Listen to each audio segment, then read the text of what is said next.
जे साधारण लोक हृदय बर्तमान निरंजन पट्टनायक बसा बांधि जाइछन। आमर जे निकटतम प्रतिद्वंदी नामांकन दाखल कले आम भी लक्ष्य करिछु 60 भाग लोक भद्रक निर्वाचन मंडल जाइछन्ति, 20 भाग लोक धामनगर चांदबाली अंचल आसी जोड़ी, मात्र 20 भाग लोक भंडारी पोखरी निर्वाचन मंडल आछन्ति। यार अर्थ भंडारी पोखरी जनता तांकु ग्रहण करू नाहांती। एथर परिवर्तन, एथर निरंजन साधारण लोक आज समस्ते खाली 4 तारिख को अपेक्षा कर।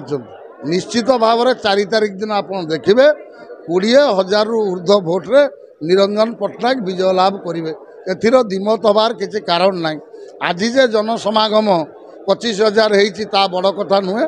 या पूर्वर गोटे साधारण सभा होता भंडारी पोखरी जार ना रखा जाइथिला आशीर्वाद समावेश। आमे 15,000 टार्गेट रे थिलु, किंतु एमिति आमे तटस्थ हो गलु जे 30,000 ऊर्ध्व लोक आसिक जोड़ीगले।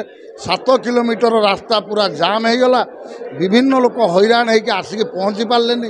तेणु एथर गोटे साधारण लोकों भीतर उत्साह भरी जाइए ये जो पार्टी ये 2 जन को एपट सेपट अदल बदल पॉलिश कर लोक ग्रहण करेंगे।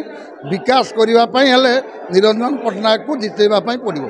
जदि भद्रक से स्मार्ट सिटी बनई पारि थांते, भद्रक जनता को संतुष्ट करि पारि थांते, ताले तांको भंडारी पोखरी जावाई पड़ी न था। तांको निजर प्रश्नर उत्तर से निजे पाई जाइछन्ति। एठी जदि स्ट्रीट लाइट रे चाइना लाइट गुरई देगी जदि कुआ जाए एटा विकास हो जाइछि बोली आमे जानचु। साधारण लोक माँ माने जतले भद्रक हॉस्पिटल को आसंती गोटे लिफ्ट सिस्टम को सिस्टम ठीक करि पार नथिले। एई विधायक ड्रेनेज व्यवस्था करि पार नाथि बोली व्यंग मुति ने घरे आंठिए पानी होउछि।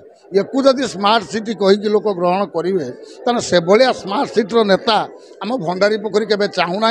भंडारी पोखरी गोटे लोक को चाहूँगी सी होउछन्ति निरंजन पट्टनायक जे काम करिकी देखेबे कथारे कहती ना।